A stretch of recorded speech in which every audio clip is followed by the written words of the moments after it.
ಒಂದು ವಿಜ್ಞಾಪನೆ ಹೋದ್ಸಲ ರೆಕಾರ್ಡ್ ಮಾಡದವಾಗ ಹಿಂದಿನ ಪಾಠದಲ್ಲಿ ಮೊದಲನೇ ಒಂದು 6.5 ನಿಮಿಷಗಳ ಕಾಲ ರೆಕಾರ್ಡ್ ಆಗಿಲ್ಲ ಅಂತ ಹೇಳಿದ್ರೆ ವಿಡಿಯೋ ರೆಕಾರ್ಡ್ ಆಗಿದೆ, ಆಡಿಯೋ ಯಾಕೋ ಬಂದೇ ಇಲ್ಲ, ಪೂರ್ತಿ ಕಟ್ಟಾಗ್ಬಿಟ್ಟಿದೆ.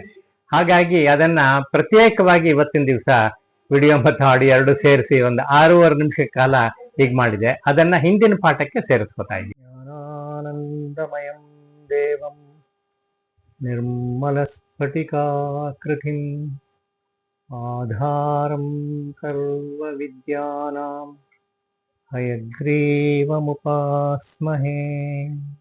ಕಸ್ತೂರಿ ತಿಲಕಂ ಲಲಾಟಫಲಕೆ ವಕ್ಷಸ್ಥಲೇ ಕೌಸ್ತುಭಂ ನಾಸಾಗ್ರೇ ನವಮೌಕ್ತಿಕಂ ಕರತಲೇ ವೇಣುಂ ಕರೇ ಕಂಕಣಂ ಸರ್ವಾಂಗೇ ಹರಿಚಂದನಂ ಚ ಕಲಯಾಂ ಕಂಠೇ ಚ ಮುಕ್ತಾವಲಿಃ ಗೋಪಸ್ತ್ರೀ ಪರಿವೇಷ್ಟಿತೋ ವಿಜಯತೆ ಗೋಪಾಲಚೂಡಾಮಣಿ. ಜಗದಾದಿ ದಂಪತಿಗಳ ಪವಿತ್ರವೂ ಮಂಗಲವೂ ಆದ ಪಾದಾರವಿಂದಗಳ ಸ್ಮರಣೆಯಲ್ಲಿ ಹಿಂದಿನ ಪಾಠವನ್ನ ಮುಂದುವರಿಸೋಣ. ಹಿಂದಿನ ಪಾಠದಲ್ಲಿ ಮೀರಾಬಾಯಿಯ ಒಂದು ಜನನ, ಆಮೇಲೆ ಸಣ್ಣ ವಯಸ್ಸಿನಲ್ಲಿ ಅವಳ 5ನೇ ವರ್ಷವೂ ಆಗಿರಲಿಲ್ಲ, ಆವಾಗ ನಡೆದಂಥ ಒಂದು ಘಟನೆ ಅದನ್ನು ಜ್ಞಾಪಿಸ್ಕೊಂಡ್ವು. ಆಮೇಲೆ ಅವಳ ವಿವಾಹ ಪ್ರಸಂಗ ಇತ್ಯಾದಿ. ಆದರೆ ಇಲ್ಲಿ ಮುಖ್ಯವಾಗಿ ನಾವು ಗಮನಿಸಬೇಕಾಗಿರೋದು ಮೀರಾಬಾಯಿ ವಿಷಯದಲ್ಲಿ ಒಂದು ತರಹ ಆಥೆಂಟಿಕ್ ರಿಪೋರ್ಟ್ ಅಂತ ಇಲ್ಲ. ಕೆಲವು ಘಟನೆಗಳಲ್ಲಿ 2 ವರ್ಷ 3 ವರ್ಷ ಇದೆ, ವರ್ಷನ್ಸ್ ಬೇರೆ ಬೇರೆ ವಿಧವಾದಂಥ ವಿವರಣೆಗಳು ಕಂಡು ಬರುತ್ತೆ. ಅದಕ್ಕೆ ಕಾರಣ ಇಷ್ಟೇನೆ, ಯಾವುದನ್ನು ಕೂಡ ಒಂದು ವೃತ್ತಾಂತ ಅಂತ ಮಾಡ್ಬೇಕಾದ್ರೆ ಅಥವಾ ಜೀವನ ಚರಿತ್ರೆ ಅಂತ ಮಾಡ್ಬೇಕಾದ್ರೆ ಆಯಾ ಸಮಕಾಲೀನರಿದ್ದು ಅವರು ನೋಟ್ ಮಾಡ್ಕೊಂಡು ಬರೆದಿದ್ರೆ ಮಾತ್ರ ಅದು ಸ್ವಲ್ಪ ಆಥೆಂಟಿಕ್ ಆಗಿರುತ್ತೆ. ಆದ್ರೆ ಮೀರಾಬಾಯಿ ವಿಷಯದಲ್ಲಿ ಹಾಗಾಗಲಿಲ್ಲ. ಸಮಕಾಲೀನ ಯಾರು ಬರೀಲಿಲ್ಲ. ಸುಮಾರು ಫಸ್ಟ್ ರೈಟಪ್ ಅಂತ ಹೇಳೋದೆ ಒಂದು 150 ವರ್ಷ ಆದ ಮೇಲೆ. ಆಮೇಲೆ ಬಂದವರೆಲ್ಲ ಯಾವ್ಯಾವ ಶಾಸನ ಸಿಕ್ತೋ ಅದರ ಮೇಲೆ ಆಧಾರಗಳ ಮೇಲೆ ಅವರು ಬರಿತಾ ಬಂದ್ರು. ಅದ ವರ್ಷನ್ಸ್ ಅಲ್ಲಿ ವ್ಯತ್ಯಾಸಗಳು ಬರುತ್ತೆ. ಉದಾಹರಣೆಗೆ ಅವಳು ಪೂಜೆ ಮಾಡ್ತಾ ಇರುವಾಗ ಅಕ್ಬರ್ ಬಂದಿದ್ದ ಮಾರುವೇಷದಲ್ಲಿ ಅಂತ ಬರುತ್ತೆ ಒಂದು ಕತೆ. ಅದು ಸ್ವಲ್ಪ ನಂಬೋದು ಕಷ್ಟ, ಯಾಕಂದ್ರೆ ಅಕ್ಬರ್ ಕಾಲವೇ ಬೇರೆ ಆಗೋಯ್ತು, ಅದರಿಂದ ಆಗಿರೋ ಚಾನ್ಸ್ ಇಲ್ಲ ಅಂತ, ಯಾರೋ ಮುಸಲ್ಮಾನ್ ಬಂದ ಅಂತ ಇಟ್ಕೋಬಹುದು ಅಂತ. ಒಂದು ಈ ತರ ಕಾಲದಿಂದ ವ್ಯತ್ಯಾಸ ಆಗಿರೋದು ಅನೇಕ ವಿಷಯಗಳು ಬರುತ್ತೆ ಇದರಲ್ಲಿ. ತುಳಸಿದಾಸರನ್ನ ಅವರಿಗೆ ಒಂದು ಕಾಗದ ಬರೆದ್ರು ಅಂತ ಒಂದು ವಿಷಯ ಬರುತ್ತೆ. ಆದ್ರೆ ತುಳಸಿದಾಸರ ಕಾಲ ಇನ್ನು ಲೇಟ್ ಆಗಿರುತ್ತೆ, ಅವ್ರು ಹುಟ್ಟಿದ್ದೇ ಇನ್ನು ಲೇಟು. ಹಾಗಾಗಿ ಅದು ಸ್ವಲ್ಪ ಅನುಮಾನಾಸ್ಪದವಾಗಿರುತ್ತೆ. ತುಳಸಿದಾಸಲ್ಲ ಬೇರೆ ಯಾರಾದ್ರೂ ಒಬ್ಬರು ಕವಿಗಳಾಗಿರಬಹುದು ಅಂತ ಇಟ್ಕೋಬೇಕು. ಮುಂದೆ ಒಂದು ವಿವರಿಸವಾಗದ್ದೆಲ್ಲ ಹೇಳೋಣ. ಹೀಗೆ ಅವಳ ಬಾಲ್ಯದಲ್ಲಿ ನಡೆದಂತ ಒಂದು ಘಟನೆಯನ್ನು ಹೇಳಬೇಕಾದ್ರೂ ಕೂಡ ಅಲ್ಲಿ ಒಂದು ಒಬ್ಬ ಸಾಧುಗಳು ಬಂದಿದ್ರು ಅಂತ ಹೇಳದ್ನಲ್ಲ, 5ನೇ ವರ್ಷದ ಸುಮಾರು ಆ ಟೈಮ್ಗೆ ಸಾಧುಗಳು ಬಂದಾಗ ಅವರು ಒಂದು ಕೃಷ್ಣನ ವಿಗ್ರಹವನ್ನು ಇಟ್ಕೊಂಡು ಪೂಜೆ ಮಾಡ್ತಿದ್ರು. ಅದ್ರ ಒಂದು ಆಕರ್ಷಣೆ ಉಂಟಾಯ್ತು ಅವಳಿಗೆ ಅಂತ. ಅವ್ರು ಯಾರು ಅನ್ನೋದನ್ನ ವಿವರಿಸ್ತಾರೆ. ಕೃಷ್ಣ ಚೈತನ್ಯರ ಒಂದು ಶಿಷ್ಯರಾಗಿದ್ದಂಥ ಗೋಸ್ವಾಮಿ ಅಂತ, ರೂಪ ಗೋಸ್ವಾಮಿ ಅಂತ ಒಬ್ಬರಿದ್ರು, ಅವರು ಬಂದಿದ್ರು ಅಂತ ಒಂದು ವರ್ಷನ್ ಇದೆ, ಅದನ್ನ ಹೇಳ್ತಾರೆ. ಆ ರೂಪ ಗೋಸ್ವಾಮಿಗಳು ಬಂದಾಗ ಅವ್ರು ಇಟ್ಕೊಂಡು ಪೂಜೆ ಮಾಡ್ತಿದ್ರು. ಅವರು ವಯಸ್ಸನ್ನು ತುಂಬಾ ದೊಡ್ಡವರಾಗಿದ್ರು, ಕೃಷ್ಣ ಚೈತನ್ಯಗಿಂತ ದೊಡ್ಡವರೇ ಆಗಿದ್ರು. ಆದ್ರೆ ನಿಷ್ಠಾವಂತರು, ಬ್ರಹ್ಮಚಾರಿಗಳವರು ಬಂದ್ರು, ಪೂಜೆ ಮಾಡ್ತಿದ್ರಲ್ಲ. ಆ ಪೂಜೆ ಮಾಡ್ತಿದ್ದಾಗ ಇವಳು ಮೀರಾಬಾಯಿ ಬಂದು ಕೂತ್ಕೋತಾ ಇದ್ದ, ಚಿಕ್ಕ ಹುಡುಗಿ, 5 ವರ್ಷದ ಹುಡುಗಿ ಕೂತ್ಕೊಂಡು ನೋಡ್ತಾ ಇದ್ಲಂತೆ. ಅವಳಿಗೆ ಏನೋ ಒಂದು ಆಕರ್ಷಣೆ, ಅದ್ ನೋಡ್ತಾ ಆ ಕೃಷ್ಣ ಹಾಗೆ ಕಾಣಿಸ್ಕೋತಾರಂತೆ, ಆ ವಿಗ್ರಹದ ಮೂಲಕ ಕಾಣಿಸ್ಕೋತಾನೆ. ಅವ್ಳು ನಗ್ತಾನಂತೆ. ನಗ್ದಾಗ ಅವಳಿಗೆ ತುಂಬಾ ಒಂದು ಸಂತೋಷ ಆಗ್ಬಿಡುತ್ತೆ. ಸಂತೋಷ ಆಗಿ ಅವಳು ಏನ್ ಮಾಡ್ತಾಳೆ, ಅವ್ರು ಹೊರಟ ಮೆಲ್ಲಿಗೆ ಆ ವಿಗ್ರಹವನ್ನು ತಗೊಂಡ್ಬಂದು ತನ್ನ ಜೊತೆಲಿ ಇಟ್ಕೊಂಡ್ಬಿಡ್ತಾಳೆ. ಯಾವಾಗ ಜೊತೆಲೇ ಇಟ್ಕೊಂಡಿರ್ಬೇಕು ಅಂತ ಆತಿ ಮಲಗುವಾಗಲೂ ಪಕ್ಕದಲ್ಲಿ ಇಟ್ಕೊಂಡು ಮಲಗ್ತಾ ಇದ್ಲಂತೆ. ಇವರಿಗೆ ಅದು ಗೊತ್ತಿರ್ಲಿಲ್ಲ, ಗೋಸ್ವಾಮಿಗಳಿಗೆ ಗೊತ್ತಿರಲಿಲ್ಲ. ಆಮೇಲೆ ಅವರು ಬಂದು ನೋಡಿದಾಗ ವಿಗ್ರಹ ಕಾಣಿಸಿಲ್ಲ ಅಂತ ಆಶ್ಚರ್ಯ ಪಡ್ತಾರೆ. ನೋಡಿದಾಗ ಹುಡ್ಕೊಂಡ್ ಬರ್ತಾರೆ. ಬಂದಾಗ ಈ ಮಗು ಮಲಗಿ ಪಕ್ಕದಲ್ಲಿ ಆ ವಿಗ್ರಹವನ್ನ, ಕೃಷ್ಣನ ವಿಗ್ರಹ ಇಟ್ಕೊಂಡ್ ಮಲಗಿರೋದನ್ನ ನೋಡ್ತಾರೆ. ಏನೋ ಒಂದು ಸಂಸ್ಕಾರ ಇರ್ಬೇಕು ಅಂತ ಹೇಳಿ ಅವರಿಗೆ ಮೊದಲು ಮಗು ಕೇಳಿದಾಗ ಇದನ್ನ ಕೊಡಿ ಅಂತ ಕೇಳಿದಾಗ ಕೊಡಕ್ ಇಷ್ಟ ಆಗ್ಲಿಲ್ಲ. ಆದ್ರೆ ಇದನ್ನೆಲ್ಲ ನೋಡಿ ಅವ್ರಿಗೆ ತುಂಬಾ ಒಂಥರ ಯಾವ್ದೋ ಒಂದು ಸಂಸ್ಕಾರ ಇರ್ಬೇಕು ಮಗುವಿಗೆ ಅಂತ ಹೇಳಿ ಸರಿ ಕೊಟ್ಬಿಡ್ತಾರೆ. ಆಯ್ತಮ್ಮ ನೀನೇ ಇಟ್ಕೊಂಬ ಅಂತ ಕೊಟ್ಬಿಡ್ತಾರೆ ಅಂತ. ಇದೊಂದು ವರ್ಷನ್. ಮೊದಲನೇ ವರ್ಷ ಅಲ್ಲಿ ಅದು ಇರ್ಲಿಲ್ಲ. ಇರ್ಲಿ, ಹೀಗೆ ಸ್ವಲ್ಪ ವ್ಯತ್ಯಾಸಗಳು ಬರುತ್ತೆ ಅನ್ನೋದನ್ನ ಹೇಳೋದಕ್ಕೋಸ್ಕರ ಹೇಳ್ತಾ ಇದ್ದೀನಿ. ಹಾಗೆ ಇವಳು ತಾಯಿ ಬೇಗ ಇವಳು ಸಣ್ಣ ವಯಸ್ಸಲ್ಲಿ ತಾಯಿ ಪರಂಪರಿಸ್ಬಿಡ್ತಾರೆ. ತಂದೆ ಯುದ್ಧದ ಒಂದು ಇದರಲ್ಲಿ ಒಂಥರ ಮನಸ್ಸು ಕೊಟ್ಕೊಂಡು ಅಲ್ಲೇ ಬ್ಯುಸಿ ಆಗಿದ್ ಬಿಡ್ತಾರೆ. ಹಾಗಾಗಿ ಇವಳನ್ನ ತಾತನ ಮನೇಲಿ ಬಿಟ್ಟಿರ್ತಾರೆ. ಮೆರ್ತಾ ಅನ್ನೋರಲ್ಲಿ ತಾತನ ಮನೇಲಿ ಬಿಟ್ಟಿರ್ತಾರೆ. ತಾತ ಚೆನ್ನಾಗಿ ನೋಡ್ಕೋತಾರೆ. ಆಮೇಲೆ ಚಿಕ್ಕಪ್ಪ ಇರ್ತಾರಲ್ಲ, ಅವರು ಕೂಡ ಚೆನ್ನಾಗಿ ನೋಡ್ಕೋತಾರೆ. ಅಂಕಲ್ ಅಂತಾರೆ, ಸೋದರ ಮಾವನ ಚಿಕ್ಕಪ್ಪ ನಮ್ಗೆ ಗೊತ್ತಿಲ್ಲ. ಇಟ್ಕೊಂಡು ಚೆನ್ನಾಗಿ ನೋಡ್ಕೋತಾರೆ. ವಿದ್ಯಾಭ್ಯಾಸವನ್ನೆಲ್ಲ ಕೊಡ್ತಾರೆ ಅವ್ರಿಗೆ. ಈ ವೇದಗಳು, ಪುರಾಣಗಳು, ಉಪನಿಷತ್ತೆಲ್ಲ ಹೇಳ್ಕೊಡಿಸ್ತಾ ಇದ್ರು ಅನ್ನೋ ಒಂದು ರೆಫರೆನ್ಸ್ ಇದೆ. ಹಾಗೇನೆ ಸಂಗೀತ ಮತ್ತು ನಾಟ್ಯ ಅವುಗಳನ್ನು ಕೂಡ ಕಲಿಸಿದ್ರು ಅಂತ ಹೇಳಿ ತಾತನ ಮನೆಯಲ್ಲಿ ಅದೆಲ್ಲ ಕಲಿತಾಳೆ ಅವಳು ಅಂತ. ಆದ್ಮೇಲೆ ಯಾವುದೋ ಒಂದು ಸಂದರ್ಭದಲ್ಲಿ ಮದುವೆ ಮಾಡ್ಬೇಕು ಇವಳಿಗೆ ಅಂತ ಅವರು ಮಾಡ್ತಾರೆ. ಆ ಸಮಯದಲ್ಲಿ ಇವಳು ಹೇಳ್ಬಿಡ್ತಾರೆ, ಇಲ್ಲ ನನ್ ಮದುವೆ ಆಗಿದೆಯಲ್ಲ ಅಂತ. ಏನೇ ಮಾಡ್ತೀಯ ಅಂತ. ಇದು ಚಿಕ್ಕ ಹುಡುಗಿ ಅಂತ ಹೇಳಿದ್ರೆ ಅವಾಗ 12 ವರ್ಷ 13 ವರ್ಷ ಆಗಿರತ್ತೆ. ಹೇಳಿದಾಗ ಇಲ್ಲ, ನನ್ನ ಕನಸಲ್ಲಿ ಕೃಷ್ಣನ್ನೇ ಮದುವೆ ಮಾಡ್ಕೊಂಡಿದ್ದೀನಿ ನಾನು, ಆಗೋಯ್ತು ಮದುವೆ ಅಂತ ಹೇಳ್ತಾ ಇದ್ದೆ. ಅವಾಗ ತಾತ ಇಲ್ಲಮ್ಮ, ಕನಸಲ್ಲಿ ಆಗೋದು ಬೇರೆ, ನಿಜವಾಗ್ಲೂ ಮದುವೆ ಆಗ್ಬೇಕು, ಮಾಡ್ಕೋ ಅಂತ ಹೇಳಿ ತುಂಬಾ ಮಾತಾಡಿ ಕನ್ವಿನ್ಸ್ ಮಾಡಿ ಒಪ್ಪಿಸ್ಬಿಡ್ತಾರೆ. ಅವಳನ್ನ ಒಪ್ಕೊಂಡ್ಬಿಡ್ತಾಳೆ. ಹಾಗೆ ಮದುವೆ ಆಗಿ ಬರ್ತಾಳೆ. ಭೋಜರಾಜನ ಮದುವೆ ಆಗತ್ತೆ. ಆ ಕಥೆ ಎಲ್ಲ ಹೇಳಿದೀನಿ. ಭೋಜರಾಜ್ ಮದುವೆ ಆಗತ್ತೆ. ಮದುವೆ ಆಗಿ ಬಂದಾಗ ಅಲ್ಲಿ ಇವಳು ಪಾಡಿಗೆ ಸಣ್ಣ ವಯಸ್ಸಿಂದ ಕೃಷ್ಣನ ಭಕ್ತಿ, ಕೃಷ್ಣನ ಭಜನೆ ಅದನ್ನೇ ಮಾಡ್ಕೊಂಡಿರ್ತಾಳೆ. ಬೇರೇನೇ ಅವಳು ಗೊತ್ತಾಗಲ್ಲ. ಹಾಗಿದ್ದಾಗ ಇಲ್ಲಿ ಒಂಥರ ಅಲ್ಲಿ ಉದ್ಯಾನವನಕ್ಕೆ ಹೋಗ್ತಾಳೆ. ಇವಳು ಒಬ್ಬಳೇ ಉದ್ಯಾನವನಕ್ಕೆ ಹೋಗ್ತಾಳೆ. ಅವನು ಭೋಜರಾಜ ಒಳಗಿರ್ತಾನೆ ಅರಮನೆ ಒಳಗೆ. ಹೋಗಿ ಹಾಡು ಹೇಳ್ತಾ, ತಣ್ಣ ಗಾಳಿ ಬೀಸುತ್ತೆ, ಅದನ್ನ ಕೇಳ್ಕೊಂಡು ಹಾಗೇ ಹಾಡ್ತಾಳಂತೆ. ತುಂಬಾ ಚೆನ್ನಾಗಿದೆ ಒಂದು ಹಾಡು, ಕಾಟಿನಿಲೆ ವರುಂ ಗೀತಂ ಅಂತ ಹೇಳಿ ಒಂದು ಹಾಡು, ತಮಿಳಲ್ಲಿದೆ ಅದು. ಆ ಅಭಿಪ್ರಾಯದಲ್ಲಿ ಅವಳು ಹಾಡಿರಬಹುದು, ನಮಗೆ ಗೊತ್ತಿಲ್ಲ. ತುಂಬಾ ಚೆನ್ನಾಗಿದೆ. ಅದ್ ನನಗೆ ಕೇಳಿ ತುಂಬಾ ಒಂಥರ ಸಂತೋಷ. ಅದನ್ನ ಹಾಡಬೇಕು ಅಂತ ಆಸೆ, ಆದ್ರೆ ಹಾಡಕ್ ನನಗೆ ಬರಲ್ಲ. ಆದ್ರೆ ಒಂದು ಪ್ರಯತ್ನ ಪಡ್ತೀನಿ. காற்றினிலே வரும் கீதம் கண்கள் பனித்திட பொங்கும் கீதம் கல்லும் கனியும் கீதம் காற்றினிலே வரும் கீதம் பட்டமரங்கள் தளிர்விக்கும் கீதம் பன்னொளி பொங்கிடும் கீதம் பட்டமரங்கள் தளிர்ந்திருக்கும் கீதம் பன்னொளி பொங்கிடும் கீதம் காட்டு விலங்கும் கேட்டே மயங்கும் மதுர மோகன கீதம் நெஞ்சினில் இன்ப கனலை எழுப்பி நினைவழிக்கும் கீதம் காற்றினிலே வரும் கீதம் காற்றினிலே வரும் கீதம் நிலாமலர்ந்த இரவினில் தென்றல் உலாவிடும் நதியில் நிலாமலர்ந்த இரவினில் தென்றல் உலாவிடும் நதியில் நீல நிறத்து பாலகனொருவன் குழல் ஊதி நின்றான் நீல நிறத்து பாலகனொருவன் குழல் ஊதி நின்றான் காலமெல்லாம் அவன் காதலை எண்ணி உருகுமோ என் உள்ளம்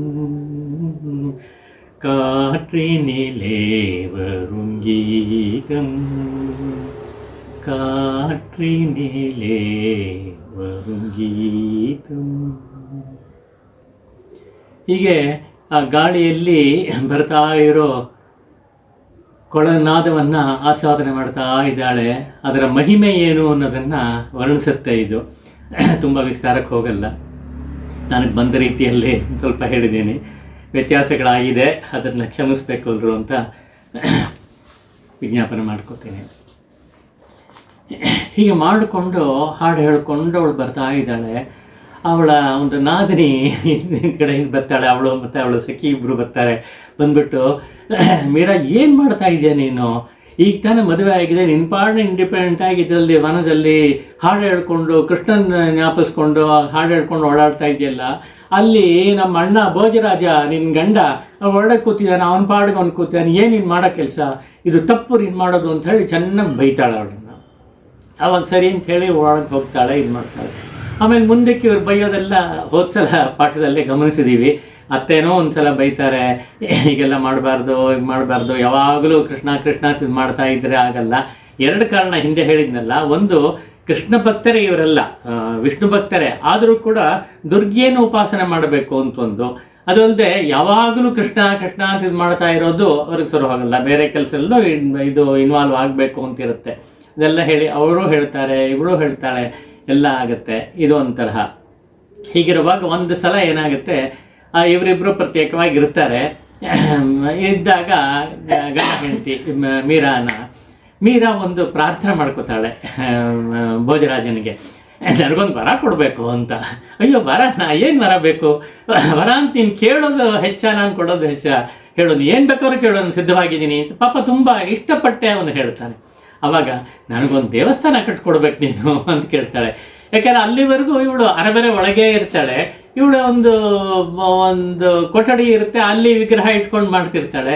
ಅಥವಾ ಬೇಜಾರಾದಾಗ ಅವಳು ಹೊರಗಡೆ ಉದ್ಯಾನವನಕ್ಕೆಲ್ಲ ಹೋಗ್ತಾಳಲ್ಲ, ಅದೆಲ್ಲ ಅಬ್ಜೆಕ್ಷನ್ ಬಂತು. ಉದ್ಯಾನವನದಲ್ಲಿ ಸುಮ್ಮನೆ ಓಡಾಡ್ತಿರ್ತೀಯ ನೀನು ಅಂತ, ಅದು ನಿಂತು ಹೋಯ್ತು. ಏನು ಮಾಡೋದು? ಅದಕ್ಕೋಸ್ಕರ ಒಂದು ದೇವಸ್ಥಾನ ಕಟ್ಕೊಡ್ತೀಯಾ ಅಂತ ಕೇಳ್ತಾಳೆ. ಅದಕ್ಕೆ ಅಯ್ಯೋ ಅವಶ್ಯವಾಗಿ, ಅದಕ್ಕೇನಂತೆ ಅಂತ ಹೇಳಿ ಒಂದು ದೇವಸ್ಥಾನ ಕಟ್ಕೊಡ್ತಾನೆ ಭೋಜರಾಜ. ಯಾವಾಗ ದೇವಸ್ಥಾನ ಕಟ್ಕೊಟ್ನೋ ಆವಾಗ ಅಲ್ಲಿ ಹೋಗೋಕ್ಕೆ ಶುರು ಮಾಡಿಬಿಡ್ತಾಳೆ. ಬೆಳಗ್ಗೆ ಎಲ್ಲ ಅರಮನೆಯಲ್ಲಿರೋದು, ಇವನು ರಾಜ ಹೇಳಿದ ಕೆಲಸ ಎಲ್ಲ ಮಾಡ್ತಿರ್ತಾಳೆ. ಅವನಿಗೆ ಪ್ರೀತಿ ಉಂಟಾಗೋ ಥರ ನಡ್ಕೋತಾಳೆ. ಆಮೇಲೆ ಅತ್ತೆ ಹೇಳಿದ ಕೆಲಸಗಳನ್ನು ಮಾಡ್ತಿರ್ತಾಳೆ, ಅದನ್ನು ಬಿಡಲ್ಲ. ಅವನಿಗೆ ಎಷ್ಟು ಬೇಕೋ ಅಷ್ಟು. ಆದರೆ ಸಂಜೆ ಆಯಿತು ಅಂತ ಹೇಳಿದ್ರೆ ಓಡೋದು, ದೇವಸ್ಥಾನಕ್ಕೆ ಓಡೋದು. ಅಲ್ಲಿ ಹೋಗಿ ಭಜನೆ ಮಾಡ್ತಾಳೆ. ಭಜನೆ ಅಂತ ಹೇಳಿದ್ರೆ ಎಷ್ಟು ಮಧುರವಾದ ಗಾನ. ಅದನ್ನು ಕೇಳಿ ಅಲ್ಲಿರೋ ಸಾಧುಗಳು, ಸುತ್ತಮುತ್ತಲ ಸಾಧುಗಳೆಲ್ಲ ಬಂದ್ಬಿಡ್ತಾರೆ.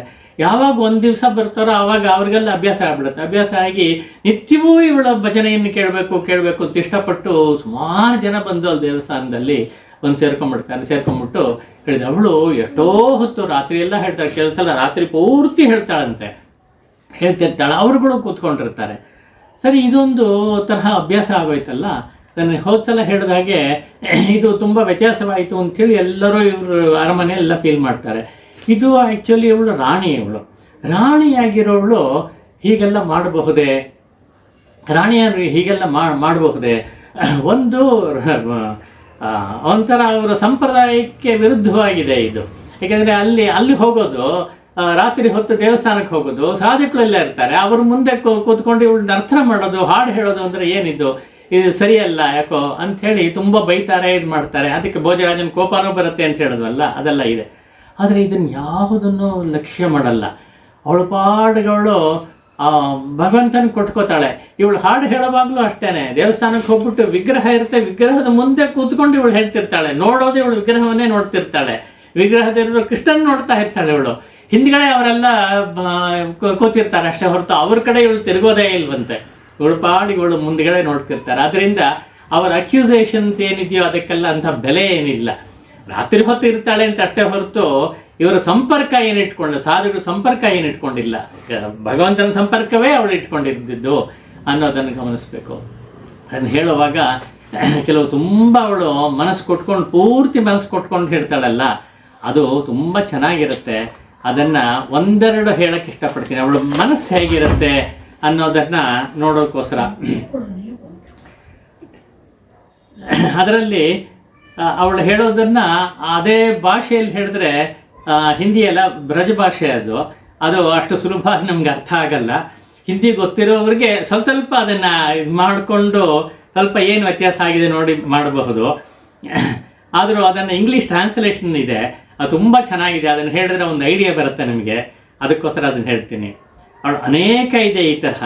ಒಂದು friend, I have lost my sleep. ಅವಳು ರಾತ್ರಿ ಎಲ್ಲ ಹೀಗೆ ಹೇಳ್ತಾ ಇದ್ದರೆ ನಿದ್ದೆ ಇಲ್ಲಿ ಅವಳಿಗೆ ಯಾವಾಗ ಮಾಡ್ತಾಳೆ ಅಂತ ಹೇಳಿದ್ರೆ ಅವಳಿಗೆ ನಿದ್ದೆಯೇ ಇಲ್ಲ, ಹಸಿವಾಗಲ್ವಂತೆ, ನಿದ್ದೆ ಆಗಲ್ಲ, ಬಾಯಾರಿಕೆ ಆಗಲ್ಲ. ಹೀಗೆ ಅದು ಒಂಥರಹ ಮನಸ್ಸನ್ನು ಪೂರ್ತಿಯಲ್ಲಿ ಅವನ ಕೃಷ್ಣನಿಗೆ ಕೊಟ್ಕೊಂಡು ಅವನ ಸ್ಮರಣೆಯಲ್ಲೇ ಇದ್ದಾಗ ಇವೆಲ್ಲ ಇರೋಲ್ಲ ಅಂತ ಕಾಣುತ್ತೆ. ಅದನ್ನು ಅವಳು ಅನೇಕ ಸಲ ಹೇಳ್ಕೊತಾಳೆ. Friend, I have lost my sleep ಅಂತ. ಸಖಿ ಮೇರಿ ನೀಂತ್ರ ಸಾನಿ ಅಂತ ಹೇಳ್ತಾಳೆ. The whole night I have passed in waiting for the beloved. Without a sight of thee, my heart is restless, so stubborn is my heart. My body is emaciated, I am without peace, and the name of the dear Lord is on my lips. The pain of separation burns my heart, yet he cares not for it. All day I feel no hunger, nor find any rest at night, my sleep is gone. The secret arrow of love has pierced my heart and passed to the other side. ಆರೋ ಈ ಕಡೆ ಚುಚ್ಚಿ ಆ ಕಡೆ ಬಂದುಬಿಡ್ತಂತೆ, ಅಷ್ಟು ಆಳವಾಗಿದೆ ಪ್ರೇಮದ ಒಂದು ಬಂಧನ ಅನ್ನೋದನ್ನು ಹೇಳ್ಕೊತಾಳೆ. ಅವಳು ನಿದ್ದೆ ಇಲ್ಲ, ಹಸಿವು ಗೊತ್ತಾಗ್ತಿಲ್ಲ ಅಂತ ಸಿಸ್ಟಮಲ್ಲಿ ಹಾಗೆ ಅದನ್ನು ತುಂಬ ಹೇಳ್ತಾಳೆ. ಹಾಗೆ ಅನೇಕ ಇದೆ ಈ ಥರದ್ದು ಅವಳು ಹೇಳ್ಕೊಳ್ಳೋದು. ಹಾಗೆ ಮತ್ತು ಇನ್ನೊಂದು, ಅವಳು ಭಗವಂತನ ದರ್ಶನ ಆಗಬೇಕು ತುಂಬ ಪ್ರಾರ್ಥನೆ ಮಾಡ್ಕೋತಾಳೆ ಭಗವಂತನನ್ನು. ಅಂಥದ್ದೊಂದಿದೆ. ಅದ್ರಲ್ಲಿ ಒಂದು ಸ್ಯಾಂಪಲ್ಗೆ ಒಂದು ಹೇಳ್ತೀನಿ. ಪ್ಯಾರೆ ದರ್ಶನ ದೀಜಿಯೋ ಆಯ್ ಅಂತ.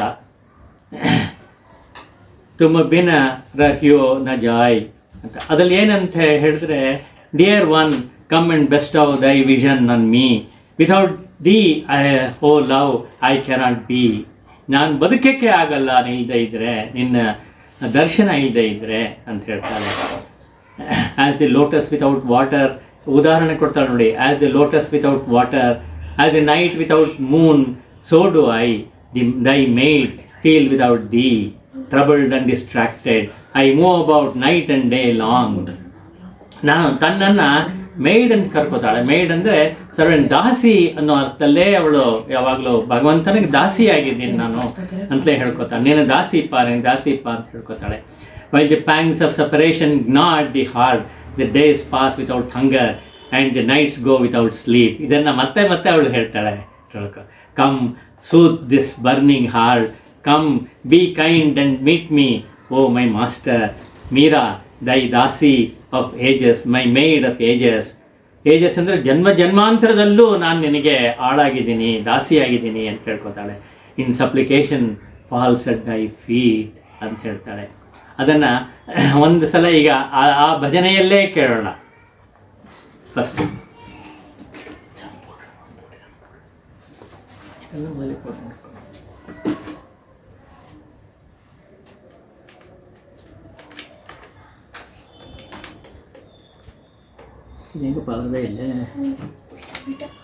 Power on Bluetooth mode.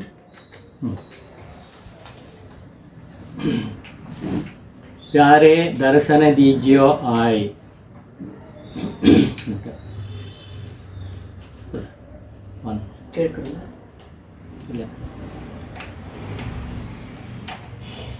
USB flash drive mode.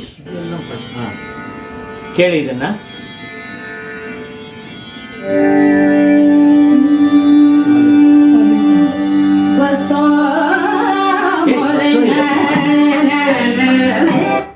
Bus ಇಲ್ಲ ಮೊದಲದೆ ಪ್ಯಾರೆ ಪ್ಯಾರೆ ಪ್ಯಾರೆ ದರ್ಶನ.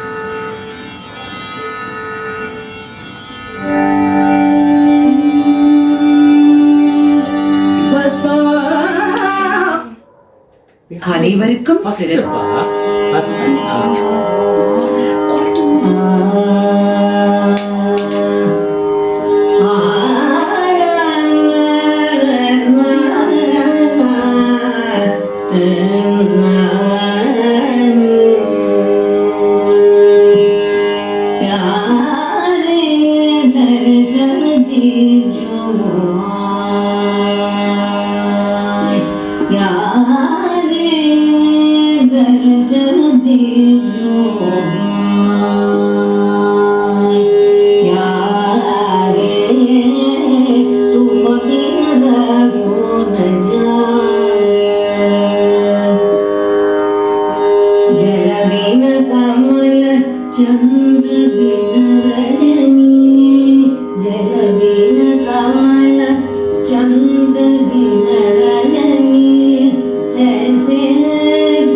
ಒಂದು ಪೋರ್ಷನ್ ತೋರಿಸಿದ್ದೀನಿ ಅಷ್ಟೇ. ಹೀಗೆ ಇದ್ದಾಗ ಅವನಿಗೆ ಭೋಜರಾಜನ ಕೋಪವೂ ಬರುತ್ತೆ ಇವಳ ಮೇಲೆ. ಹಾಗೆ ಇಷ್ಟಪಡ್ತಾನೆ, ಯಾಕಂದರೆ ಇವಳು ಹಾಡೆಲ್ಲ ಅವನು ಕೇಳಿದ್ದಾನೆ. ಕೇಳಿ ತುಂಬ ಮಧುರವಾದ ಗಾನ ಅಂಥೇಳಿ ಅವನಿಗೆ ಇಷ್ಟವೂ ಆಗುತ್ತೆ, ಎರಡು ಥರವೂ ಇರುತ್ತೆ. ಒಂದ್ಸಲ ಇವರು ಪರಸ್ಪರ ಮೀಟ್ ಮಾಡಿದಾಗ ಒಂದು ಅವನು ಕೇಳ್ತಾನೆ, ಭೋಜರಾಜ ಕೇಳ್ತಾನಂತೆ, ಇದೊಂದು ವರ್ಷನ್ ಇದೆ, ಏನಪ್ಪ ಅಂತ ಹೇಳಿದ್ರೆ ಮೀರಾ ನನಗೊಂದು ವರ ಕೊಡ್ತೀಯಾ ಅಂತ ಕೇಳ್ತಾನಂತೆ. ಅದಕ್ಕೆ ಅವಳಿಗೆ ಒಂಥರ ಆಗ್ಬಿಡುತ್ತೆ, ಸ್ವಾಮಿ ನೀವು ವರ ಕೇಳೋದ ನನ್ನ, ನೀವು ಆಜ್ಞೆ ಮಾಡಬೇಕು ರಾಜ, ನೀವು ಆಜ್ಞೆ ಮಾಡಬೇಕು, ನೀವೇನು ಹೇಳಿದ್ರು ಮಾಡೋಕ್ಕೆ ಸಿದ್ಧವಾಗಿದ್ದೀನಿ ಅಂತ ಹೇಳ್ಬಿಡ್ತಾಳೆ. ಅದಕ್ಕೇನೂ ಇಲ್ಲ, ಈ ಸಲ ವಿಜಯದಶಮಿ ಆಗತ್ತಲ್ಲ, ವಿಜಯದಶಮಿ ದಿವಸ ನೀನು ನನ್ನ ಪಕ್ಕದಲ್ಲಿ ಇರಬೇಕು ದರ್ಬಾರ್ನಲ್ಲಿ ಅಂತ ಹೇಳ್ತಾನೆ. ಅಂದರೆ ದರ್ಬಾರ್ನಲ್ಲಿ ವಿಜಯದಶಮಿ ದಿವಸ ಎಲ್ಲ ಕಪ್ಪ ಕಾಣಿಕೆಲ್ಲ ತಂದು ಕೊಡ್ತಾರೆ, ಪ್ರೆಸೆಂಟ್ಸ್ ಎಲ್ಲ ತಂದು ಅನೇಕ ಜನ ತಂದು ಕೊಡ್ತಾರೆ. ತಂದು ಕೊಡುವಾಗ ರಾಣಿಯಾಗಿ ನೀನು ನನ್ನ ಪಕ್ಕದಲ್ಲಿ ಇರಬೇಕು ಅಂಥೇಳಿ ಇಷ್ಟಪಡ್ತಾನೆ. ಅದಕ್ಕೋಸ್ಕರ ಹೇಳ್ತಾನೆ. ಇವಳೇನು ಮಾಡ್ತಾಳೆ, ಮೊದಲು ವರ ಕೊಟ್ಟುಬಿಟ್ಟಿದ್ದಾಳೆ ಆಜ್ಞೆ ಅಂತ. ಆದರೆ ವಿಜಯದಶಮಿ ದಿವಸ ಅಲ್ಲಿ ದೇವಸ್ಥಾನದಲ್ಲಿ ತುಂಬ ವಿಶೇಷವಾಗಿ ಪೂಜೆ ಎಲ್ಲ ಇರುತ್ತಲ್ಲ ಅಂತ ಹೇಳ್ತಾಳೆ. ಅದಕ್ಕೆ ಅವನು, ಇಲ್ಲ ಅದನ್ನ ವಿಜಯದಶಮಿ ದಿವಸ ಇರಲಿ, ಪೂಜೆ ಇರಲಿ ಅಲ್ಲಿ, ಆದರೆ ಇಲ್ಲೂ ಮುಖ್ಯ ಅಲ್ವಾ, ಇಲ್ಲಿರಬೇಕು, ನನ್ನ ಜೊತೇಲಿ ಇರಬೇಕು, ನಂಗೆ ತುಂಬ ಇಷ್ಟ ನೀನು ನನ್ನ ಜೊತೇಲಿ ಇದ್ದರೆ. ಒಂದು ಎರಡನೇದು, ನೀನು ಬರದೆ ಹೋಗ್ಬಿಟ್ರೆ ಒಂಥರ ಅವಮಾನ ಆಗುತ್ತೆ, ರಾಣಿಯಾಗಿದ್ದು ರಾಣಿ ಇರಲ್ಲ ಅವತ್ತಿನ ದಿವಸ ನನ್ನ ಜೊತೆಯಲ್ಲಿ ಅಂತ ಹೇಳಿದ್ರೆ ಒಂಥರ ಅವಮಾನ ಆಗುತ್ತೆ ನನಗೆ, ಅದಕ್ಕಾಗಿ ಹೇಗಾದ್ರೂ ನೀನು ಇರಬೇಕು ಅಂತಾಳೆ. ಅದಕ್ಕೆ ಅವಳು, ಇಲ್ಲ ಆದರೆ ಅವತ್ತು ವಿಶೇಷ ಪೂಜೆ ಪ್ಲಸ್ ಇವರೆಲ್ಲ ಇರ್ತಾರಲ್ಲ, ಸಾಧುಗಳೆಲ್ಲ ಕಾಯ್ತಾ ಇರ್ತಾರಲ್ಲ, ನನಗೆ ಇದು ಲೇಟ್ ಆಗಿಬಿಡುತ್ತಲ್ಲ ಅಂತ ಹೇಳುತ್ತೆ. ಅದಕ್ಕೆ ಅವನು, ಸಾಧುಗಳು ಕಾಯ್ತಾ ಇರ್ತಾರೆ ಅಲ್ಲಿ, ನಾನು ಇಲ್ಲಿ ಕಾಯ್ತಾ ಇರ್ತೀನಿ ನಿನಗೆ, ಅದರಿಂದ ಇಲ್ಲಿ ಇರಬೇಕು ಅಂಥೇಳಿ ಕೇಳ್ಕೊತಾನೆ ಪಾಪ. ಅದಕ್ಕೆ ಒಂದು ಕ್ಷಣ ಯೋಚನೆ ಮಾಡಿ ಆಗಲಿ ಬರ್ತೀನಿ ನಾನು ವಿಜಯದಶಮಿ ದಿವಸ ಅಂಥೇಳಿ ಒಪ್ಕೊಂಡ್ಬಿಡ್ತಾಳೆ. ಅವನಿಗೆ ಭಾಳ ಖುಷಿ ಆಗ್ಬಿಡುತ್ತೆ, ಬರ್ತೀನಿ ಅಂತ ಒಪ್ಕೊಂಡ್ಬಿಟ್ಲವಳು ಅಂತ. ಹೀಗೆ ಟೈಮ್ ಕಳೆಯುತ್ತೆ. ವಿಜಯದಶಮಿ ದಿವಸನೂ ಬಂತು. ಇವನು ಹೋಗಿ ಮಾತಲ್ಲಿ ಕುಳಿತಿರ್ತಾನೆ, ಆ ಪ್ರೆಸೆಂಟ್ಸ್ ಎಲ್ಲ ರಿಸೀವ್ ಮಾಡೋಕ್ಕೆ ಕೂತಿರ್ತಾನೆ. ಅವನಿಗೆ ಇನ್ನೂ ಮೀರಾ ಬಂದಿಲ್ಲ ಅಂತ ಒಂದು ಯೋಚನೆ ಇರುತ್ತೆ. ಆವಾಗ ಏನಾಗ್ತದೆ, ಮೀರಾ ರೆಡಿ ಆಗ್ತಾಳೆ. ರೆಡಿ ಆಗೋದಕ್ಕೆ ಅವಳಿಗೆಲ್ಲ ಸಖಿಯರೆಲ್ಲ ಇರ್ತಾರಲ್ಲ, ಅಲಂಕಾರ ರಾಣಿ ಅಲಂಕಾರ ಎಲ್ಲ ಮಾಡಬೇಕಲ್ಲ, ಎಲ್ಲ ವಿಸ್ತಾರವಾಗಿ ಅಲಂಕಾರ ಮಾಡ್ತಿರ್ತಾರೆ. ಆ ಟೈಮ್ ತಗೋತಾ ಇರುತ್ತೆ. ಇವನು ಇಲ್ಲಿ ಕೂತ್ಕೊಂಡು ಒಂಥರ ರೆಸ್ಟ್ಲೆಸ್ ಆಗ್ತಾರೆ. ಏನು ಇನ್ನೂ ಬಂದಿಲ್ವಲ್ಲ, ಏನಾಯಿತು, ಬರ್ತಾಳೋ ಇಲ್ಲೋ ಅಂತ ಭಯ ಇರುತ್ತೆ ಅವನಿಗೆ, ಆತಂಕ. ಅದಕ್ಕೋಸ್ಕರ ಪಕ್ಕದಲ್ಲಿ ಅವ್ರನ್ನ ಉತ್ತಮ್ ಸಿಂಗ್ ಅಂತ, ಅವನು ತುಂಬ ಒಳ್ಳೆಯವನು ಮತ್ತು ಮೀರಾನ ಭಕ್ತಿಯನ್ನು ಅರ್ಥ ಮಾಡ್ಕೊಂಡಿರೋನು. ಅದರಿಂದ ಅನೇಕ ಸಲ ಅವಳನ್ನು ಪ್ರೊಟೆಕ್ಟ್ ಮಾಡ್ತಾನೆ, ಒಂಥರ ಮಾತುಗಳಲ್ಲಿ ಅದೆಲ್ಲ ಪ್ರೊಟೆಕ್ಟ್ ಮಾಡ್ತಾನೆ ಅಂತ. ಅವನು ಹೋಗಿ ನೋಡ್ಕೊಂಬಾ ಅಂತ ಅವ್ನು ಕಳಿಸ್ತಾನೆ, ಮಂತ್ರಿ ಥರ ಇರ್ತಾನೆ ಅವನು.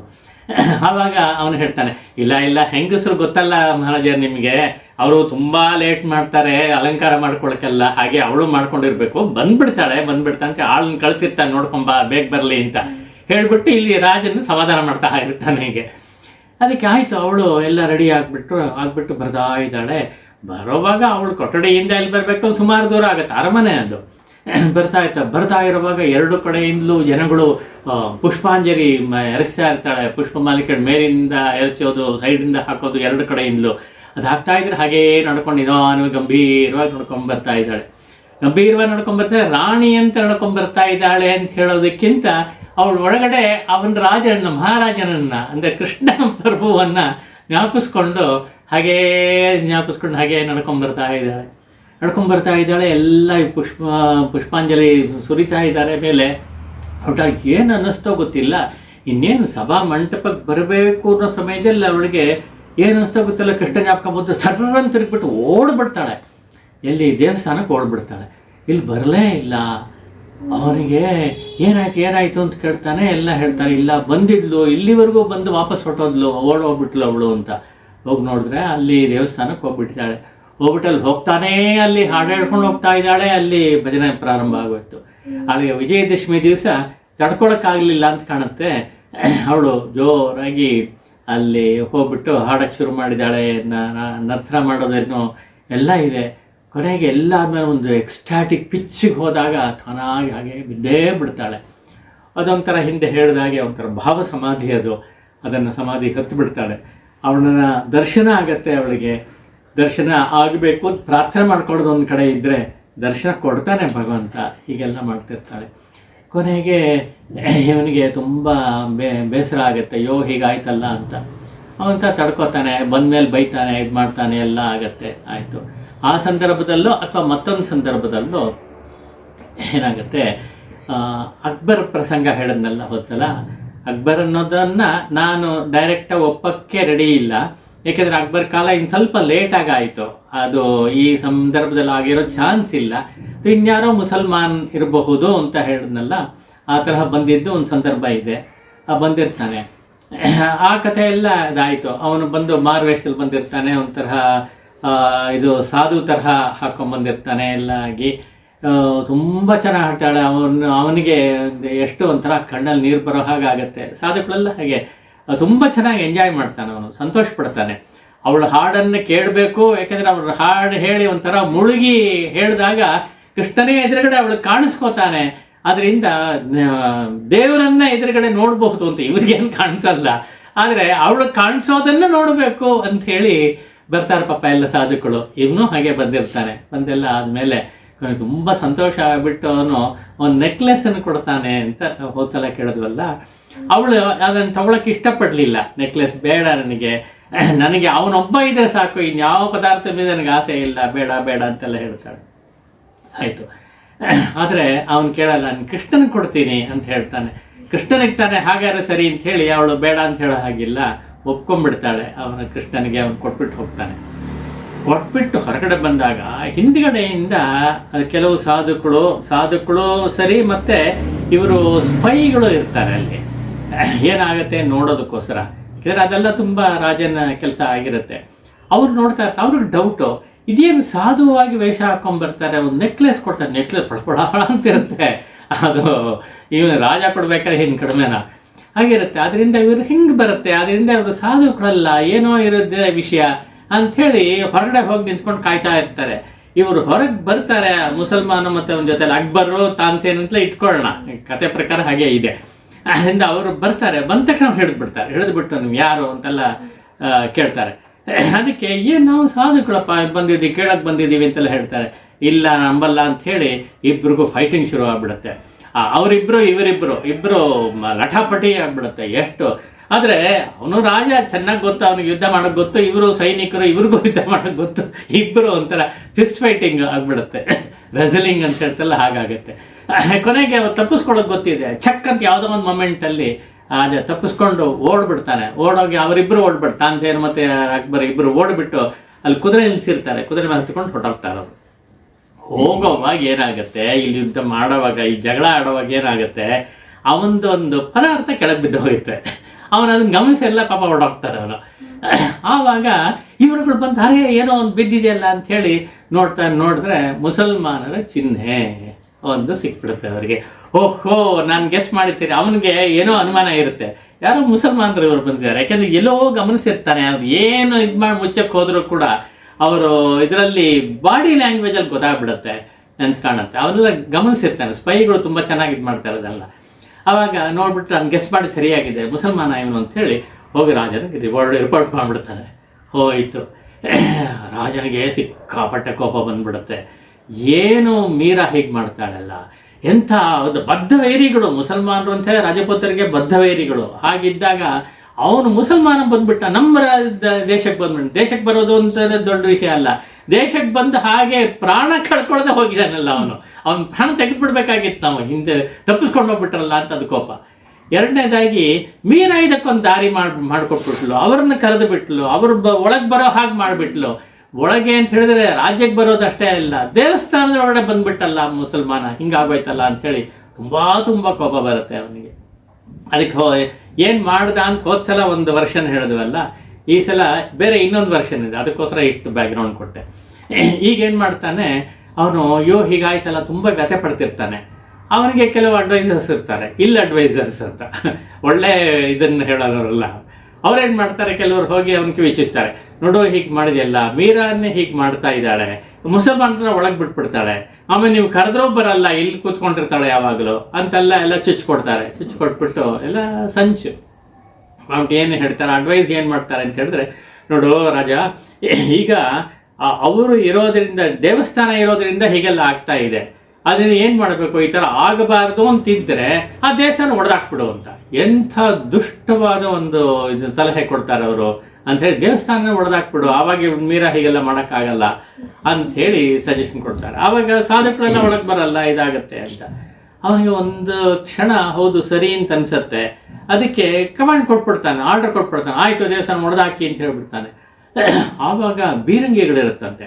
ಬೀರಂಗಿ ಇರುತ್ತೆ ಅಂತ ಹೇಳಿದ್ರೆ ನನಗೆ ಸ್ವಲ್ಪ ಡೌಟ್ ಇದೆ ಅದರ ಬಗ್ಗೆ. ಆ ಕಾಲದಲ್ಲಿ ಬೀರಂಗಿಗಳನ್ನು ಉಪಯೋಗಿಸಿದವರು ಇವರು ಮುಸಲ್ಮಾನರು, ಇವರು ಮೊಘಲರು ಬಾಬರ್ ಅವಾಗಿದ್ದ ಆ ಟೈಮಲ್ಲಿ. ಆ ಬಾಬರ್ ಯೂಸ್ ಮಾಡಿಯೇ ಇದೆಲ್ಲ ಗೆದ್ದಿದ್ದು ಅವನು. ಸುಮಾರು ಇವರು ಕುದುರೆ ಮೇಲೆ ಕತ್ತಿ ಹಿಡ್ಕೊಂಡು ಹೋಗ್ತಾ ಇದ್ದಾರೆ, ಅವನು ಬೀರಂಗಿ ಹಿಡ್ಕೊಂಡು ಹೊಡಿತಾ ಇದ್ದ. ಹಂಗಾಗಿ ಇವರು ನೂರಾರು ಜನ ಸಾಯ್ತಾ ಇದ್ರು. ಹಂಗಾಗಿ ಇವರು ಆ ಟೈಮಲ್ಲಿ ಆದರೂ ಒಂದು ವರ್ಷನ್ ಹೀಗೆ ತೋರಿಸ್ತಾರೆ, ಬೀರಂಗಿ ಏನು ಹೊಡೆದ್ಬಿಟ್ಟಂದ್ರೆ ಗುಂಡು ಹಾಕಿ ಅದನ್ನು ದೇವಸ್ಥಾನ ಹೊಡೆದಾಕ್ಬಿಡಿ ಅಂತ ಹೇಳ್ಬಿಟ್ಟಿದ್ದಾರೆ.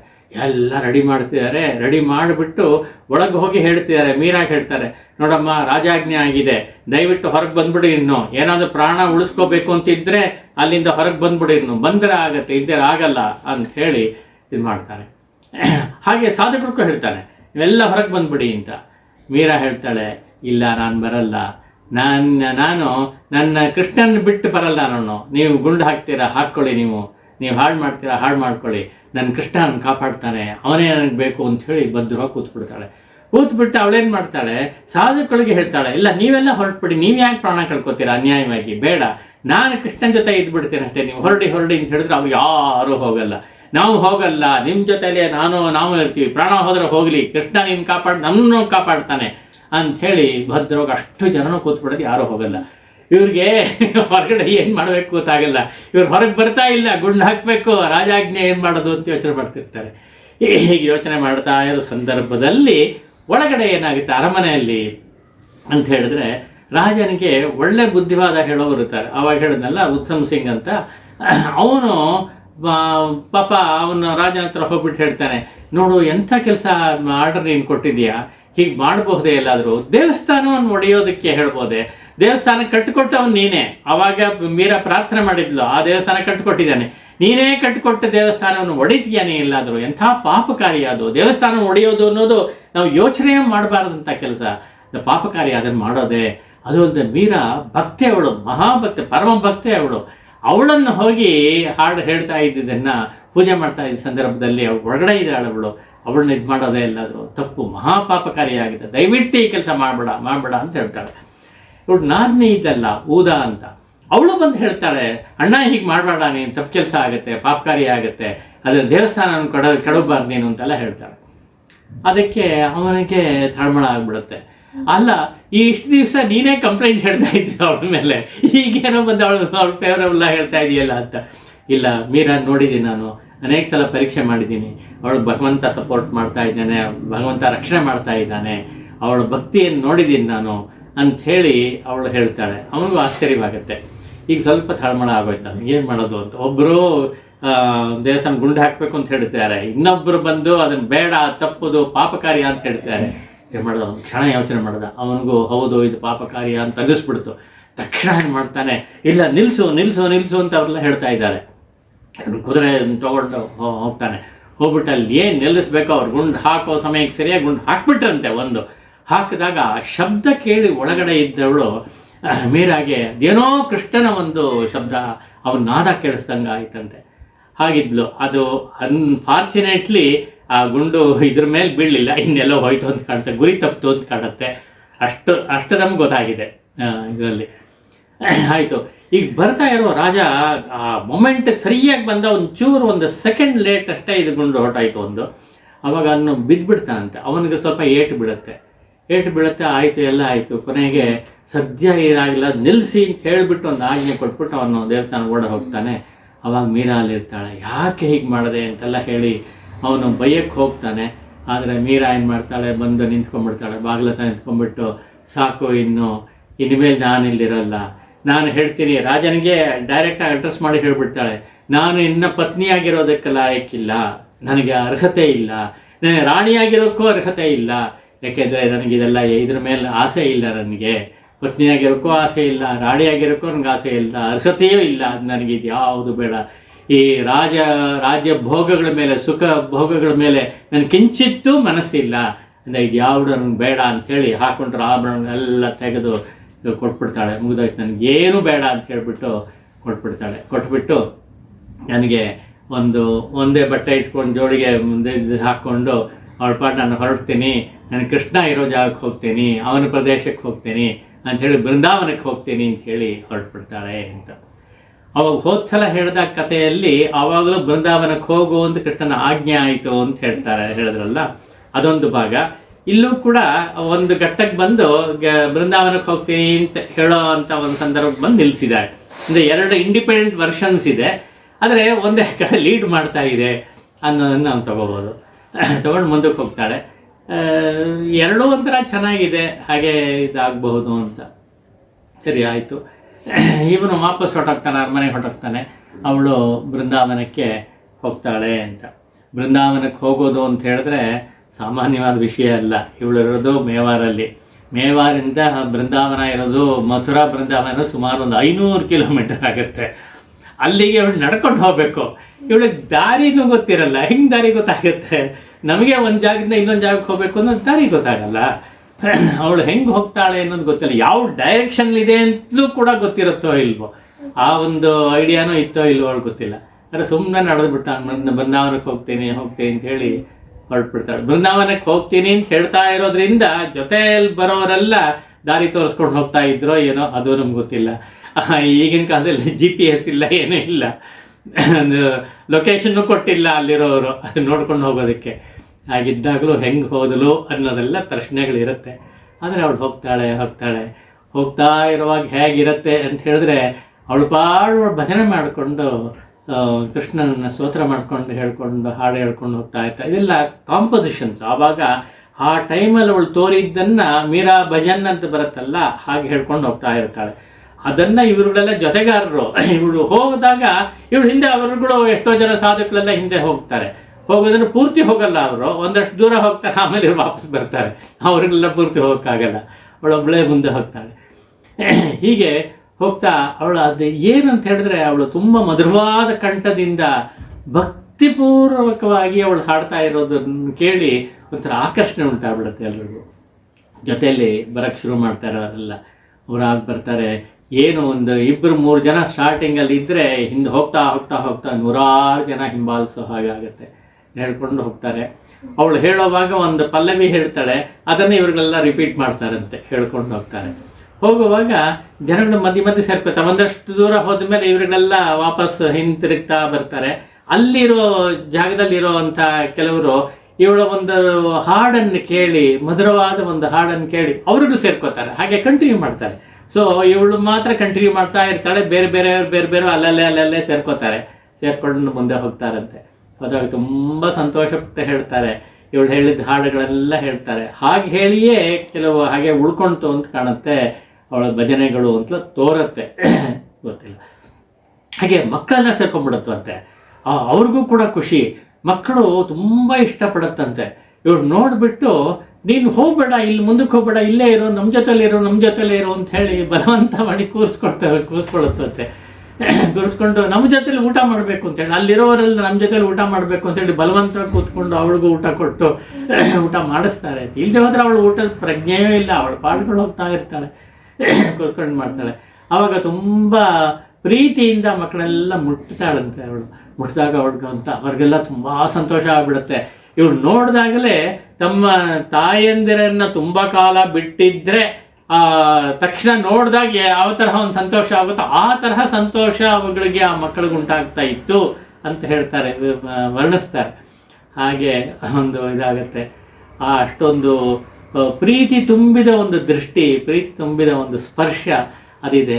ಅವ್ರಿಗೆ ಒಂದು ಸ್ಪರ್ಶ ಲಾಭ ಇತ್ತು ಅಂತ ಸ್ಪರ್ಶದ ಪುಣ್ಯ ಇತ್ತು ಅಂತ ಕಾಣುತ್ತೆ. ಭಗವಂತನ ಒಂದು ಅನುಗ್ರಹ ಇವಳ ರೂಪದಲ್ಲಿ ಮಾಡಿಕೊಡ್ತಾ ಇದ್ನೋ ಏನೋ ಭಗವಂತ ಅಂತ ವರ್ಣನೆ ಮಾಡ್ತಾರೆ. ಹಾಗೆ ಮಾಡಿಕೊಂಡು ಮುಂದೆ ಹೋಗ್ತಾ ಇರ್ತಾಳೆ. ಹೋಗುವಾಗ ಅವಳು ಭಜನೆ ಮಾಡ್ಕೊಂಡು ಹೋಗ್ತಾಳೆ ಅಂತ ಹೇಳಿದ್ರಲ್ಲ, ಆವಾಗ ಯಾವ ತರಹ ಭಜನೆ ಮಾಡಿದ್ಲು ಅನ್ನೋದನ್ನು ಕೆಲವು ನೋಡೋಣ. ಇದನ್ನು ಭಜನೆ ಅದರ ಅರ್ಥ ಹೇಳಿದಾಗಲೇ ಒಂದು ನಮಗೊಂದು ಐಡಿಯಾ ಬರುತ್ತೆ.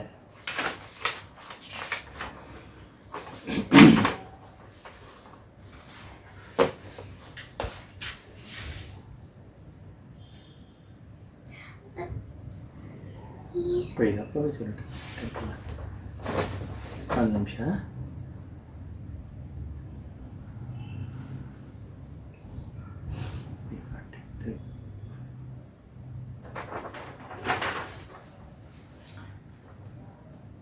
How I yearn for a vision of thee, when shall I see thy face?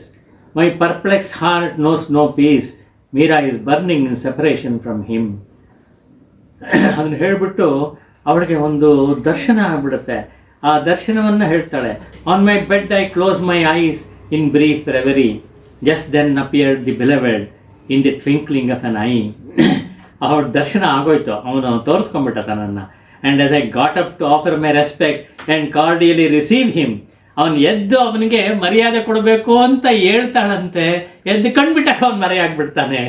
I woke up only to find that the dear one had fled ಅಂತ ಒಂದು ಇದಾಗಿ ಹೇಳ್ತಾಳೆ.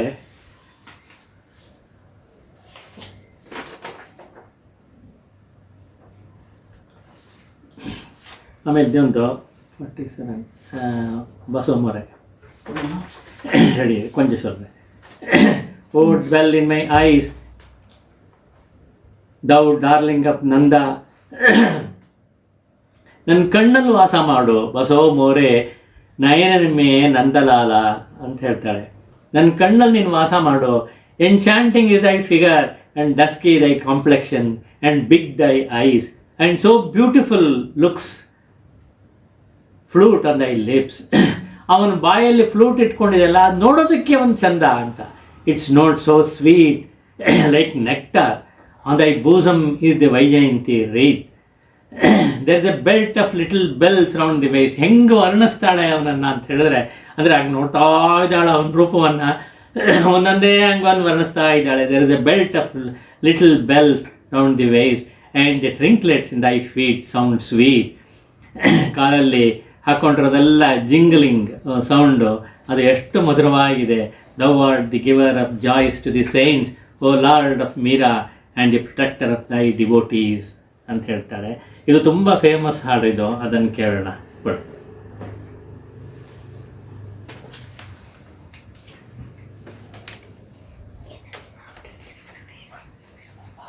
ಬಸವ ಮೋರೆ ನಯನಮೇ Nandalal. Power on Bluetooth mode.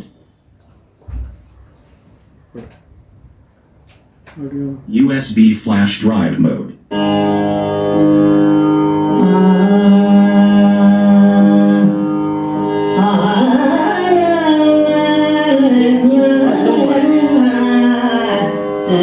Honey, Next.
ಹೀಗೆಲ್ಲ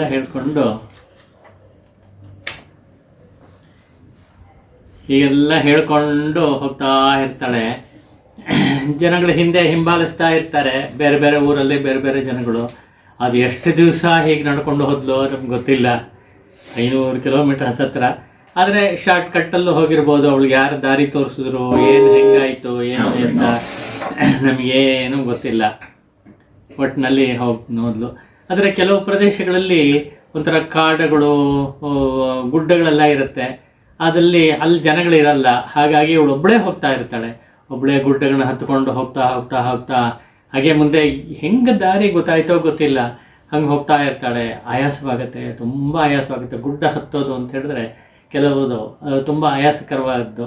ಆಮೇಲೆ ಹಗಲು ರಾತ್ರಿ ಅದೆಲ್ಲ ಏನು ಗೊತ್ತಿಲ್ಲ, ಬಿಸಿಲು ಗಾಳಿ ಎಲ್ಲ ಯಾವುದನ್ನು ಕೇರ್ ಮಾಡೋದು, ಹೋಗ್ತಾ ಇರ್ತಾಳೆ.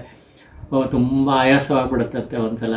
ಹಾಗೇ ಬಾಯಾರಿಕೆ ಅಂಥೇಳಿ ಹೋಗಿ ಇನ್ನೇನು ಬೀಳೋ ಹಾಗಾಗ್ಬಿಡುತ್ತೆ.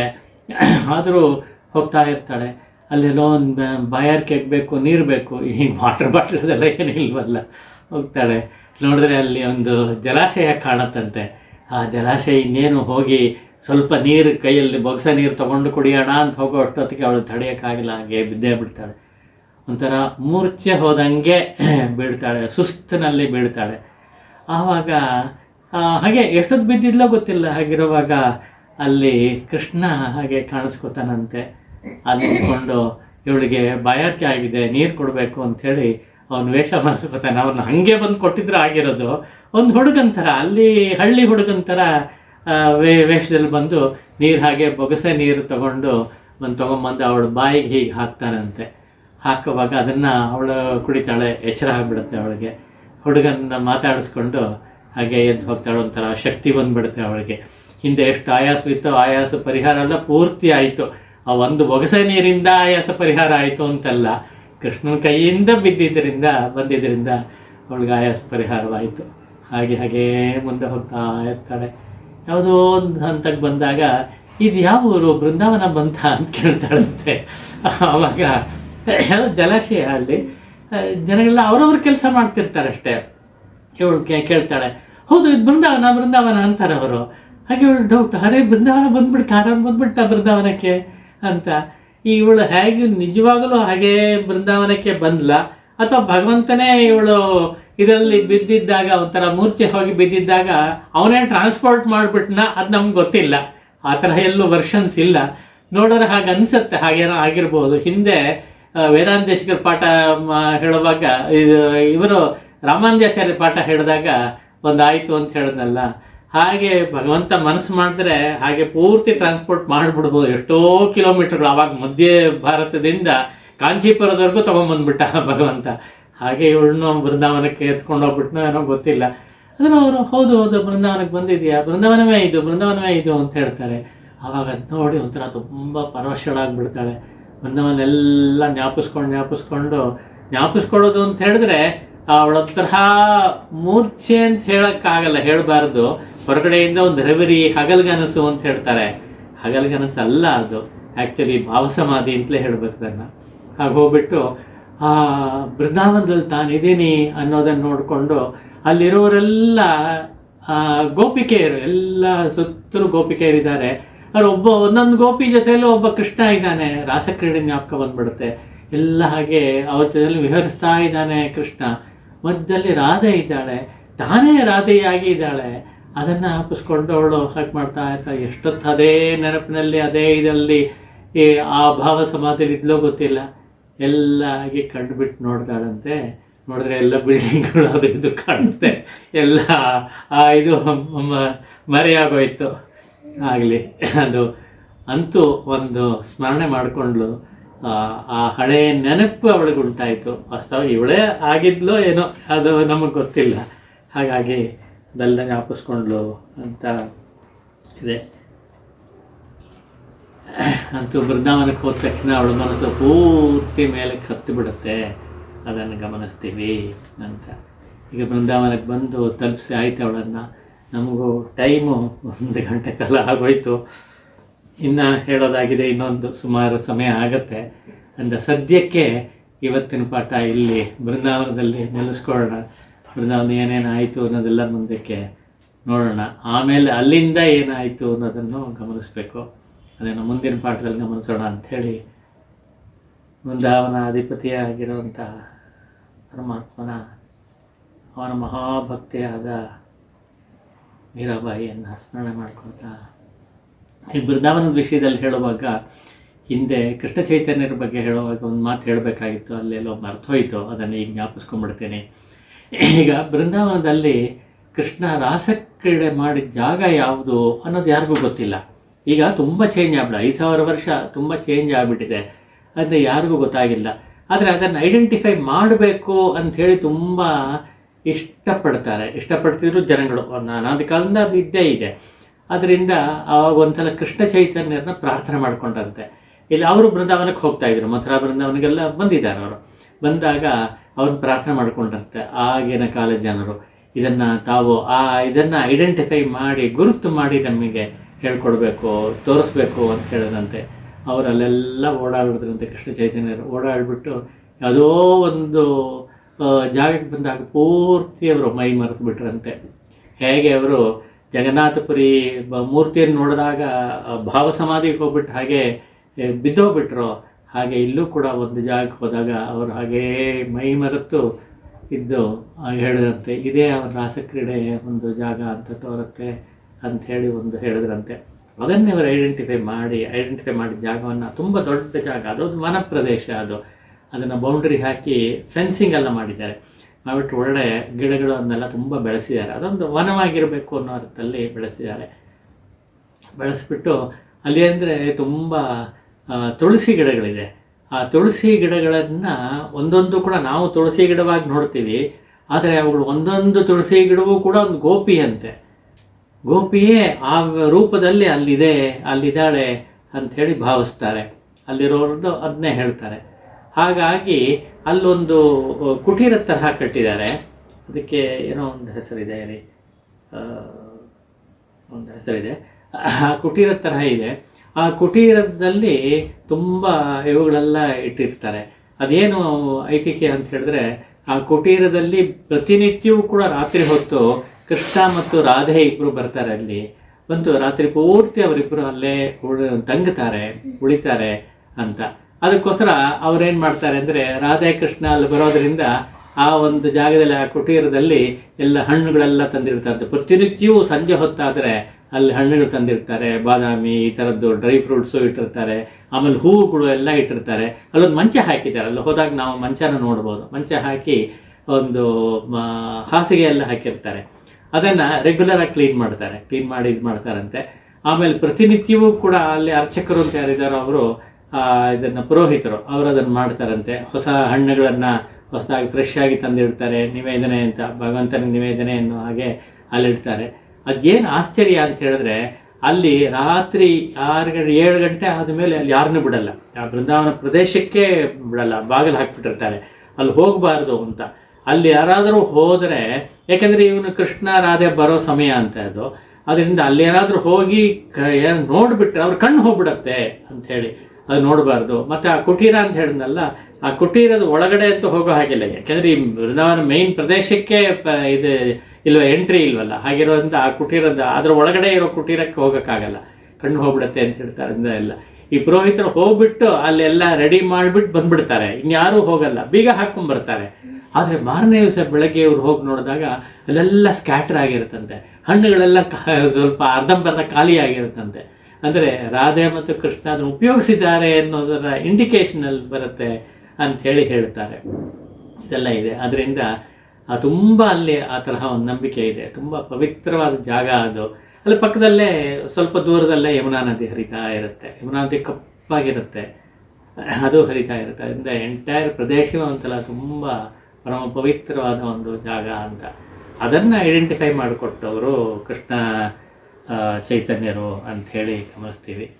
ಅಂಥ ಒಂದು ಜಾಗಕ್ಕೆ ಇಲ್ಲೆಲ್ಲ ಒಳಗಡೆ ಎಲ್ಲ ಒಂದು ಇದೆ. ಆ ಊರೇ ಒಂದು ಬೃಂದಾವನ ಒಂದು ಊರೇ ಆಗಿರುತ್ತೆ. ಈಗಂತೂ ತುಂಬ ಬಿಲ್ಡಿಂಗ್ಸ್ಗಳು ಎಲ್ಲ ಬಂದುಬಿಟ್ಟಿದೆ. ಅಲ್ಲಿ ಮೀರಾ ಭಜನೆ ಮಾಡ್ತಾ ಇದ್ದಿದ್ದು ಒಂದು ಜಾಗ ತೋರಿಸ್ತಾರೆ.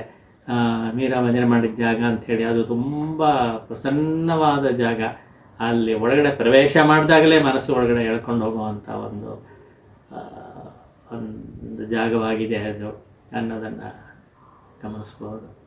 ಇಷ್ಟು ಹೇಳ್ತಾ ಉಳಿದ ಅಂಶಗಳನ್ನು ಮೀರಾ ಕಥೆಯನ್ನು ಮುಂದುವರಿಸೋಣ. ಮುಂದಿನ ವಾರ ಸಾಧ್ಯವಾಗುತ್ತೋ ಇಲ್ವೋ, ಶಿಬಿರ ಇದೆ, ಮುಂದಿನ ವಾರ ಆಗಲ್ಲ, ಅದ್ರ ಮುಂದಿನ ವಾರ ಮಾಡೋಣ ಅಂತ ಹೇಳ್ತಾ ಪರಮ ಭಕ್ತಿಯಾದ ಮೀರಾಗೋ ಅವಳ ಹಿಂದೆ ಸದಾ ಕಾಲದಲ್ಲೂ ಅವಳನ್ನು ಆಡಿಸ್ತಾ ಇದ್ದಂಥ ಕೃಷ್ಣ ಪರಮಾತ್ಮನಿಗೂ ನಮಸ್ಕರಿಸ್ತಾ ಮಂಗಳವನ್ನು ಹೇಳ್ತೇನೆ. ಇವತ್ತಿನ ಪಾಠಕ್ಕೆ ಮಂಗಳವನ್ನು ಹೇಳ್ತೇನೆ. ಕಾಯೇನ ವಾಚಾ ಮನಸಾ ಇಂದ್ರಿಯೈರ್ವಾ ಬುದ್ಧ್ಯಾ ಆತ್ಮನಾ ವಾ ಪ್ರಕೃತೆ ಸ್ವಭಾವಾತ್ ಕರೋಮಿ ಯದ್ಯತ್ ಸಕಲಂ ಪರಸ್ಮೈ ನಾರಾಯಣಾಯೇತಿ ಸಮರ್ಪಯಾಮಿ. ಶ್ರೀಕೃಷ್ಣ ಪರಮಸ್ತು.